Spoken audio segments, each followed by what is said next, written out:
ദൈവത്തിന്റെ ഭരണത്തിന് കീഴിലേ ദൈവാരാധനയുള്ളൂ. At the appointed time, all such questions will be answered if you have patience. Before you make any covenant or friendship with anyone, take Holy Spirit with you. ജലത്താലും ആത്മാവിനാലും ജനിക്കുന്നില്ലെങ്കിൽ ഒരുവനും ദൈവരാജ്യത്തിൽ പ്രവേശിക്കുക സാധ്യമല്ല. The Lord be with you. And with your spirit. A reading from the Holy Gospel according to Saint John. Glory to you, O Lord. Chapter 6, verses from 51. Jesus said to the Jews, I am the living bread which has come down from heaven. Anyone who eats this bread will live forever. And the bread that I shall give is my flesh, for the life of the world. Then the Jews started arguing with one another. How can this man give us his flesh to eat? They said. Jesus replied, I tell you more solemnly, if you do not eat the flesh of the Son of Man and drink his blood, you will not have life in you. Anyone who does eat my flesh and drink my blood has eternal life, and I shall raise him up on the last day. For my flesh is real food, and my blood is real drink. He who eats my flesh and drinks my blood lives in me, and I live in him. As I, who am sent by the living Father, myself draws life from the Father. So whoever eats me will draw life from me. This is the bread come down from heaven, not like the bread our ancestors ate. They are dead. But anyone who eats this bread will live forever. The Gospel of the Lord. Praise to you, Lord Jesus Christ. Please kindly pray for me for a moment in silence.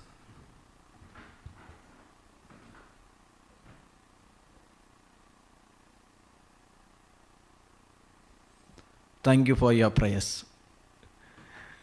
God is good all the time. All the time, God is good. Today we have this solemn feast. This is called Corpus Christi. That is the body of Christ. Why this feast is being started? It was started by Pope Urban IV. It was in 1264. The reason for this, one of the main reason, there was a holy nun called Saint Juliana of Mount Cornelion. She's from Belgium.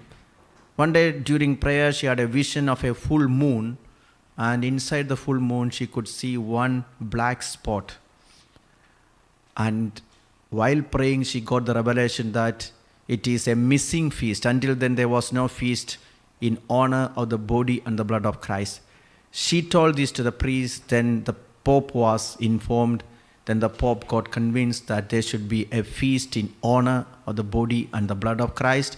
And Pope entrusted St. Thomas Aquinas to prepare the Mass and the office for the feast of Corpus Christi. Since then, it's in the liturgy. Another important thing why this feast was introduced is because of a priest. He's a German priest called Father Peter for Prague. Now, he had this doubt whether the real presence is there in the body and the blood of Jesus. He had this doubt. So he was on a pilgrimage to Italy. And on his pilgrimage where he reached in Bolzano in Italy, he was celebrating the Mass with that suspicion. And that day while celebrating, as he was breaking the bread, the blood came out of it. He was so much shocked and he could really cry and feel the presence of the Lord. It was being informed to the bishop, then to the Pope, and still there is this, that real presence is being made visible in the cathedral in Orvieto in Italy. Now, as we have this solemn feast, the church wanted to speak and tell you that the body and the blood of Jesus the Eucharist has the real presence. It is the most real presence on earth. This is the presence of God.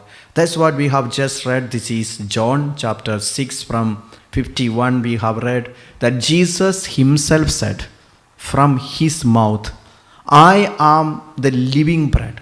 Who said this? Jesus. I am the living bread that came down from heaven. That is why in the Holy Catholic Church we have the bread, and through the Eucharistic prayer, that bread truly becomes the body of Jesus. The blood of Jesus comes into it. That is the real presence. So Jesus himself said, I am the living bread that came down from heaven. Whoever eats of this bread will live forever, and the bread that will give for the life of the world is my flesh. If possible, you can repeat the word of God together with me. I am the living bread I am the living bread that came down from heaven. that came down from heaven. Whoever eats of this bread Whoever eats of this bread will live forever. will live forever. And the bread that I will give for the life And the bread that I will give for the life of the world of the world is my flesh. is my flesh. Remember, Jesus said this, opening his mouth. So it's important to believe in the real presence of the Eucharist, real presence of God. We have already seen extensively about the power of the Eucharist, especially Father Joseph has taken so many sessions about the power and the mystery of the Holy Eucharist. I just want to continue where we have stopped to tell you that the Lord has given us different and various commandments to follow. And as we follow these commandments, we can really experience God's love. And it is through that we'll be able to experience who Jesus in our life. Just I want to tell you one testimony about the power of the Eucharist. This is about the perpetual adoration and what is the power of it. I was in Rome for some time, then I was in a chapel where we have the Blessed Sacrament, but there was no candle. So I want to buy a new candle because they were always use the electric light. I want to put a new and a fresh live candle. But I was just new in Italy. I did not know to speak Italian, and I did not know how to buy and where to buy this candle.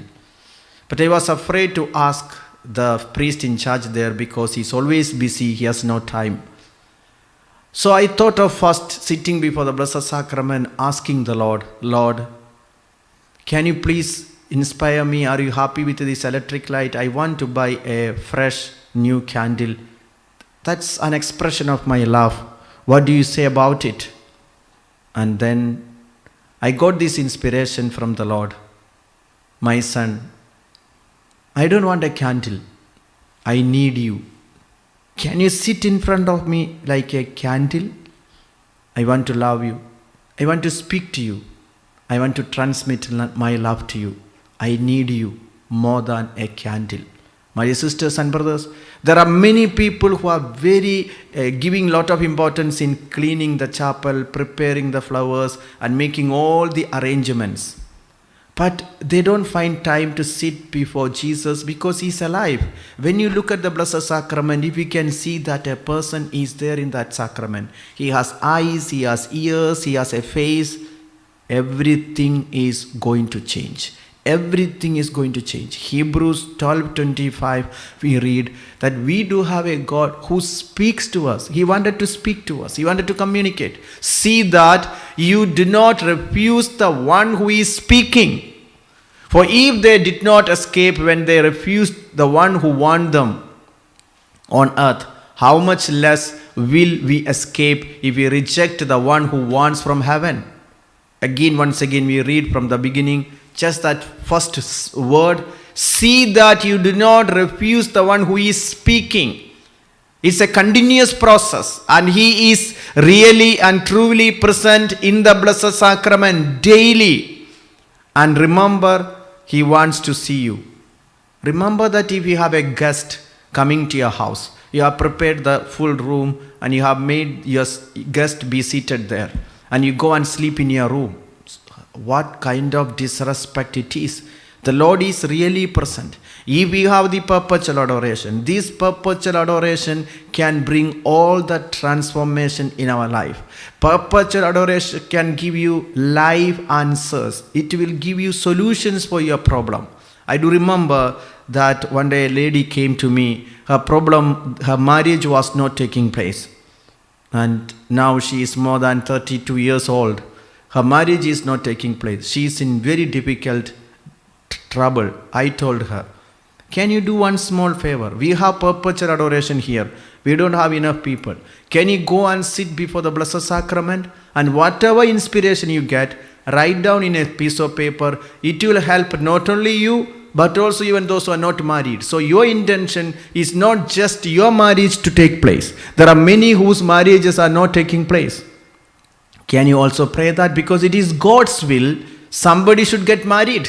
This is part of 6th commandment. When the Lord says, you shall not commit adultery, in itself it implies you have to get married. Let's read in 1 Corinthians chapter 7 from 1. This is God's teaching. Let's listen to the word of God. Then you will understand. Now, concerning the matters about which you wrote, it's well for a man not to touch a woman.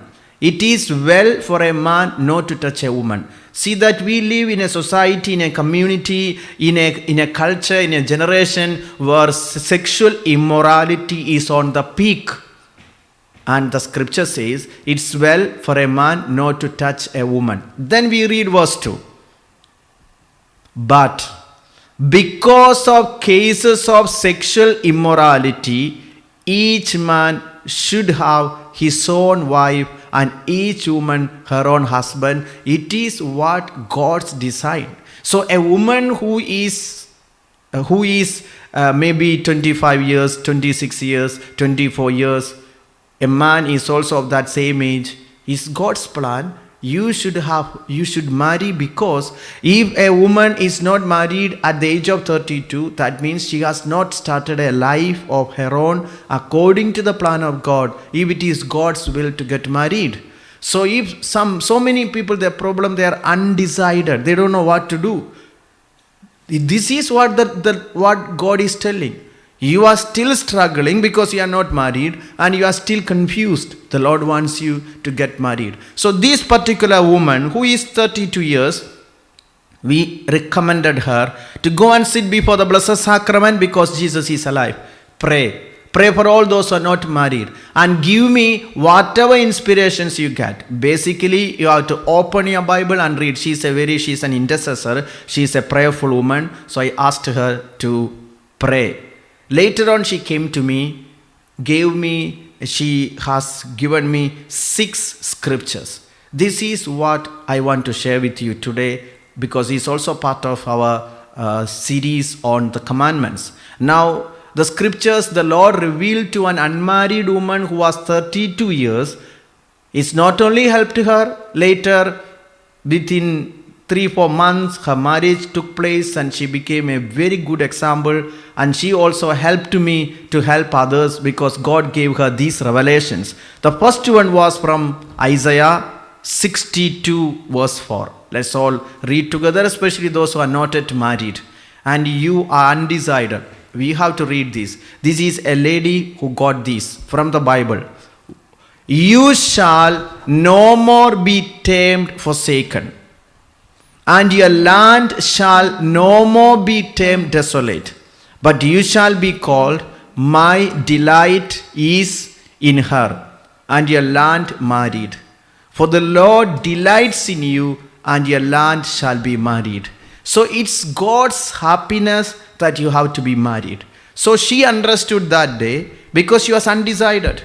The Lord is telling her, I am delighted when you get married. So this is my plan for you to get married. This is the first inspiration she got. Then when she opened, let's all read together, especially those who are not married. Little kids, you don't want to read. Those who want to get married, you can just repeat after me. You shall no more be tamed, forsaken. You shall no more be termed forsaken. And your land shall no more be tamed, desolate. And your land shall no more be termed desolate. And you shall be called, my delight and you shall be called my delight is in her, is in her, and your land married. and your land married. For the Lord delights in you, For the Lord delights in and you, your land shall be married. and your land shall be married. We have already told you how to claim the word of God. So if you have a desire to get married and you don't know what to do, you have to say, I shall no more be tamed, forsaken, and my land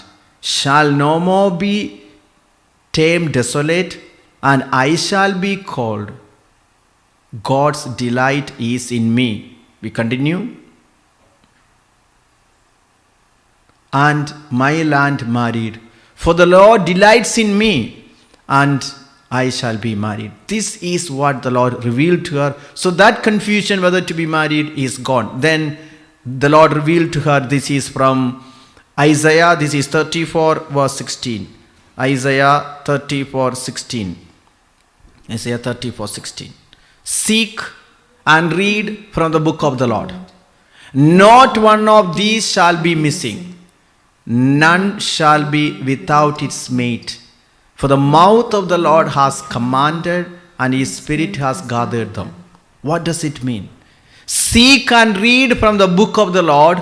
Not one of these shall be missing. None shall be without its mate. That means none shall be without a life partner. Mate means a partner, the one who is supposed to be your mate. For the mouth of the Lord has commanded, and his spirit has gathered. So we told her to repeat it and claim it, so that the Lord will let her find whom God has prepared for this person. Again, this is Genesis chapter 2 verse 18. Genesis chapter 2 verse 18. Genesis 2:18. Then the Lord God said, it is not good that the man should be alone. I will make him a helper as his partner. This is what the Lord, when he created the human beings, he said, it is not good that the man should be alone. I will make him a helper as his partner. In the same way, we also read in the book of Tobit. This is chapter 6, Tobit chapter 6 verse 18. The same thing, and 8:6, Tobit chapter 8 verse 6. I will read this out to you. You made, this is the prayer Tobias prayed. The book of Tobit is a beautiful prayer for families. Beautiful book. Tobit 8:6. You made Adam, and for him you made his wife Eve as a helper and support. From the two of them the human race has sprung. You said, it's not good that the man should be alone. Let us make a helper for him like himself. This is God's word. What this girl was getting the revelation. It is God's plan that she should get a partner. If it is God's original plan, why I am not getting? And we should know, when we ask, when we plead, Lord, you yourself said, it's not good for me to be alone, and I am already 32 years. You said you have prepared a partner. Show me this. So she was claiming God's promise. Tobit 8:6. You made Adam, and for him you made his wife Eve as a helper and support. From the two of them the human race has sprung. You said, it is not good that the man should be alone. Let us make a helper for him like himself. So when she started to claim it, the Lord has opened the door. Again, another scripture the Lord gave to her is Isaiah 43:6. Then now her prayer is, I don't know where is my partner. You yourself have to bring this. I will say to the north, give them up, and to the south, do not withhold. Bring my sons from far away, and my daughters from the ends of the earth. You don't know basically where your partner is at present. The Lord knows. Whether he is in north or whether he is in south. Whether he is in America or he is in Canada. Whether he is in India or he is in Goa. Or he is in Mumbai or he is in Nairobi. You don't know where he is. God knows. And when you are claiming, Lord, bring your daughter, bring your son, whom you have prepared, this is what the Lord is going to do. Again, now this is from Isaiah chapter 60 verse 20. Isaiah 60 20. Isaiah 60 verse 20. Your sun shall no more go down, and your moon withdraw itself. For the Lord will be your everlasting light, and your days of mourning shall be ended. The Lord is telling her as she is praying, my daughter, your days of mourning shall be ended. You were praying all throughout to find a partner, and I will bring that person to you, and your days of mourning shall be ended. Then Isaiah 65:24. Isaiah 65:24. Before they call, I will answer. While they are yet speaking, I will hear. Please repeat after me. Before they call, I will answer. Before they call, I will answer. While they were yet speaking, While they were yet speaking, I will hear. I will hear. The moment as you repeat this word of God, somebody who has severe shoulder pain, the left hand, the Lord is healing. Somebody also with a severe back pain, the Lord is also setting you free. And the Lord revealed to this particular girl who is 32 years, her marriage was not taking place. The Lord is telling, claim what I myself have told you. Those 6 scriptures. Let me repeat once again. The first one, Isaiah 60:4, that this is the will of God, that you should get married. Then Genesis chapter 2:18, that the Lord has already created a partner for you. And the third one, Isaiah 34:16, that nothing will be without its mate, that the Lord has already created a partner for you. And the fourth one is Tobit 8:16, as the Lord has prepared Eve for Adam and Adam for Eve, God has also prepared a partner for you. And the fifth one is Isaiah 60:20, where the Lord is assuring your days of mourning is ended. Then the final one is Isaiah 65:24, before they call, I will answer. While they are yet speaking, I will hear.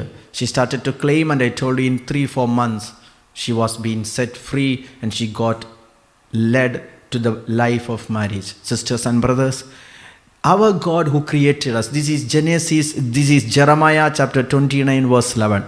He has a plan for us. So we should not be, for surely I know the plans I have for you, says the Lord.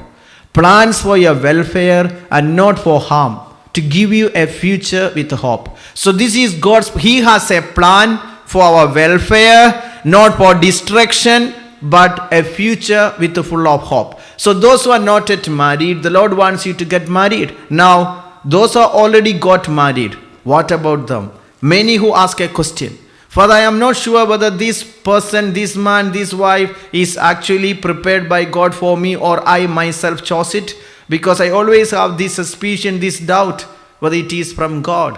Sisters and brothers, how do we know that it is from God? Look, the tree is known by its fruit. Look at your children. Look at your children. It's God's gift. And God has prepared these beautiful, wonderful gifts through this man, through this woman. It is God's gift.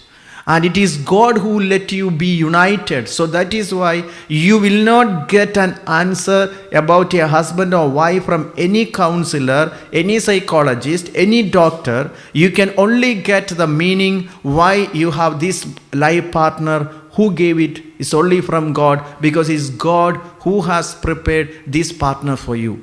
Praise the Lord. Hallelujah. Hallelujah. So maybe you have found this partner in a different situation, in a difficult situation. So you may get confused, but don't get confused. The Lord has already let you go through your life this far. One day one lady told me, Father, my problem is my husband, because I don't have any feeling for my husband. I don't feel any love. I feel it's a mechanical life. I don't have any kind of affection for him. I live a mechanical life, and I don't know whether it is God's plan to get rid of him, because I feel like running away. I am thinking of divorce. I'm so much suffocated. I don't know why it is happening. I think my husband is having maybe extramarital affairs, he is not faithful, but I don't have any evidence, I don't have the proof, but I feel inside, I have a lot of doubt and suspicion.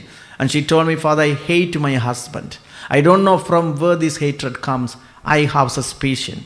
Then the Lord gave this inspiration from the scripture. This is from Hebrews chapter 13 verse 4. Hebrews chapter 13 verse 4. Hebrews 13:4.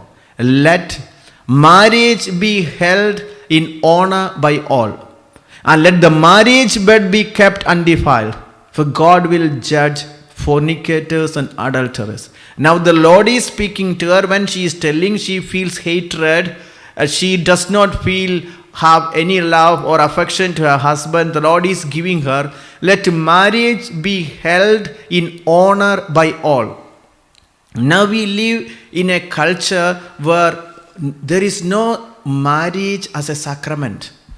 People just come and they stay together and they don't feel it's a marriage. So what happens? There is hatred. Now let the marriage bed be kept undefiled, for God will judge fornicators and adulterers.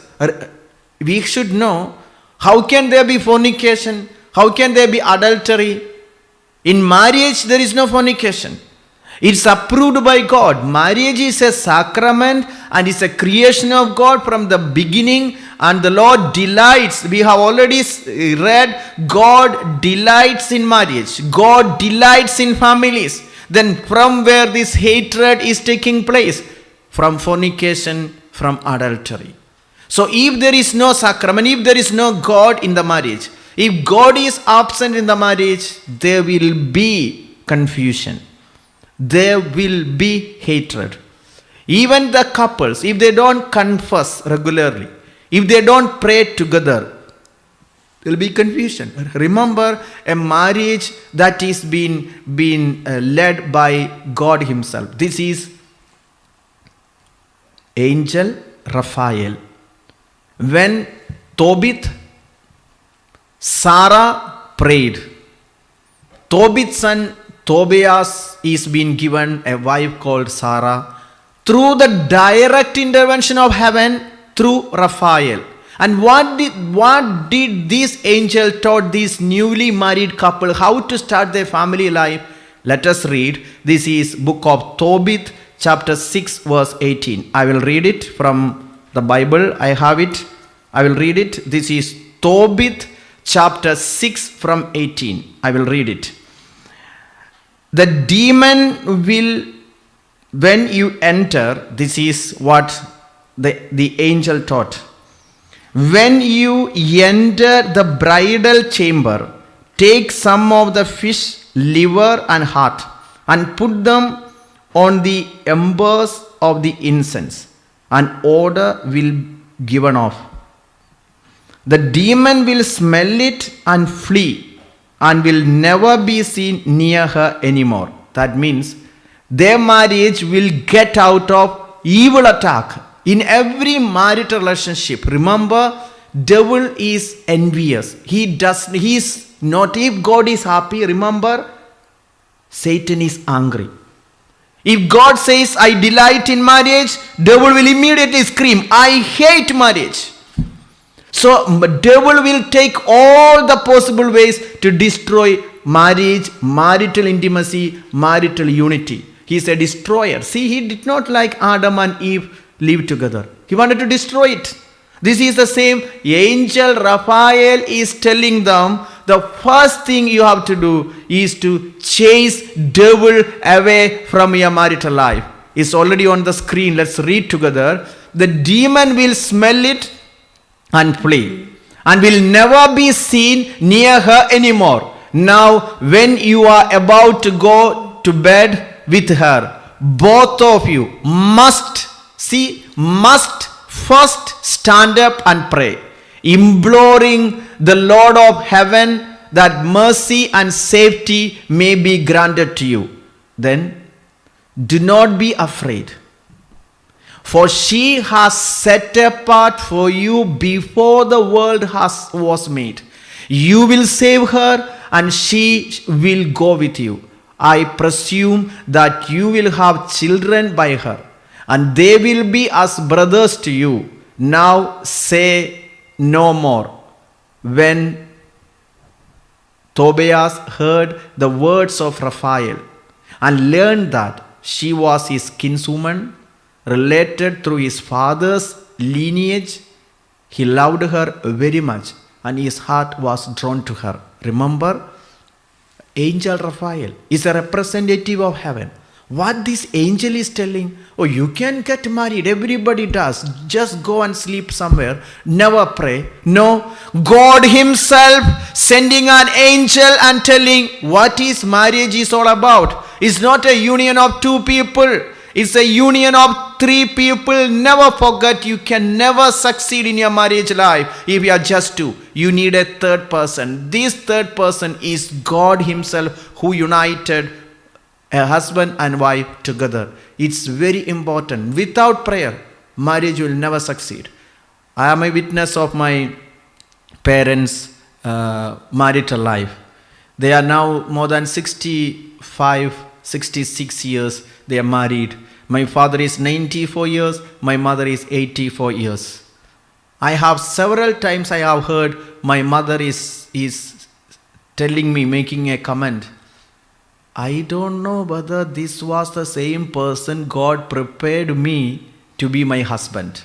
She is 84 years. She has 10 children. Still sometimes she is having suspicion because of the opposite character of my father. That's why she is telling. She has this suspicion. When I became a priest, I came to know this is not just the problem of my mother. Almost all the women has this suspicion. Now, why do I say? You will not understand because it's a mystery, my dear sisters and brothers. This mystery can be unveiled only through prayer. How did my parents survive? Because there is prayer every day. They pray together early morning, evening 7:30 to 8:30, 1 hour. It's a must. It's compulsory that they pray together with the children because they knew one thing. After living 64 years, 65 years together, they cannot make it with their own effort. If it was with their own effort, they would have been divorced long time back. They could only survive because of prayer, and the angel Raphael is coming from heaven and telling them how to start a family life, how to start a marital life, how you can survive with prayer. Without prayer, nothing will, even you cannot even get a life partner. I have a testimony of my own sister's marriage. My own sister had several proposals to get married.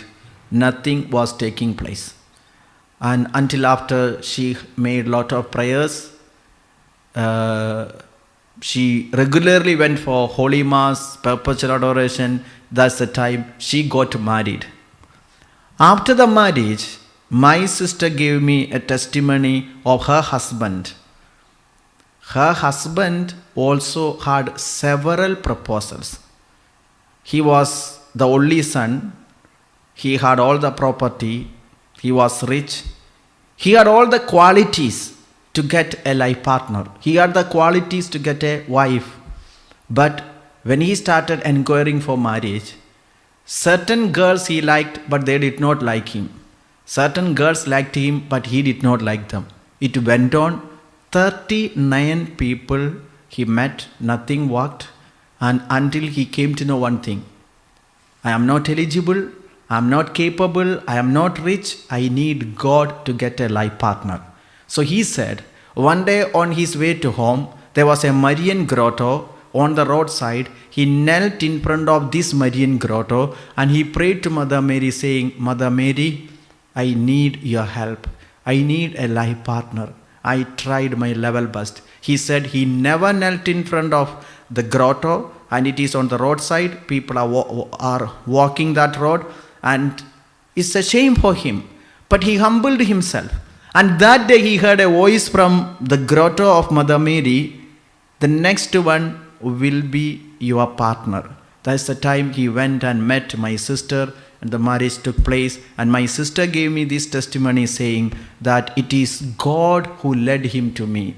It's God who opened his heart. Sisters and brothers, why the Lord made him to wait all these years, all this time, nothing worked? Because a human person, when he realizes that I cannot get a life partner with my own efficiency, with my educational qualification, with my own hard work, with my own inquiry, I need God.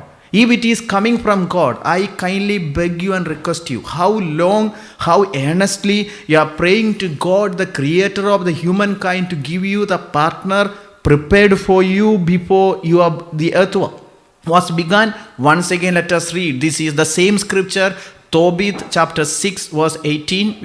It is already there on the screen. The second part we can read.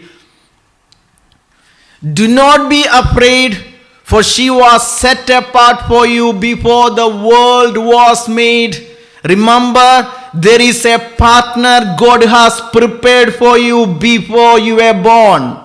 You will save her, and the purpose of marriage is salvation. You have to pray for your partner. You have to pray, and she will go with you. I presume that you will have children by her, and they will be as brothers to you. Now say no more. When Tobias heard the words of Raphael, and you should know who is Raphael?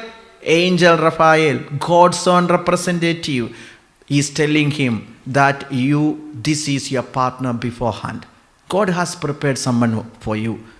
And don't ask from the Lord. How long you have asked from the Lord? Some people are tired. They said, I have prayed enough. No more I will pray. You have to pray until somebody is coming. I know a person who got married.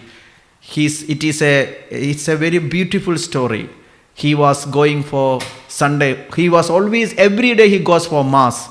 And he will pray, Lord, I need a partner who also goes with me for daily Mass. And as he was attending the Holy Mass, he looked back, he found a girl who was there attending daily Mass. And that day she had no means to go back home. He had the only one who had the means to go back. And he asked why she is there. She said her only desire is to attend daily Mass. It was his only desire. And that's the way they met inside the church. They got married, and God has made them to meet in the church itself. Sisters and brothers, do you think the Lord has forgotten you? You are wrong. Do you think the Lord has no plan for you? You are wrong. Do you think God has forgotten that you should get married? You are wrong. You have to sit before the Blessed Sacrament. He's alive. He's waiting to talk to you. He will give you evidence. He will give you the name. I know certain people, before their marriage, they got even the name. They got even the vision of whom they are supposed to get married. He's so much concerned. And the life is not ended just when you get life partner. Raphael told, you need to continuously pray. Why this lady had hatred towards the husband? Because they were just living together without the sacrament of marriage. This is Hebrews chapter 13 verse 4 we have read. We just go back to the same scripture. Let marriage be held in honor by all. Marriage is a sacrament. It's something to be honored. And let marriage bed be kept undefiled. So there should be purity and sanctity in the marital relationship. It can only take place with true prayer and devotion. Pray after me. My Lord Jesus, My Lord Jesus, I beg you I beg you to reveal to me the life partner the life partner you have prepared for me. I have prepared. I beg you, my Lord, I beg you, my Lord, give me the grace give me the grace to pray unceasingly to pray unceasingly with my partner, with my partner, so that my marriage, my family will hold on will hold on according to your plan. your plan. My Jesus, I know I cannot make my own plan. I need your plan to be unveiled in my life. On this great feast of Corpus Christi, reveal to me your will in my life.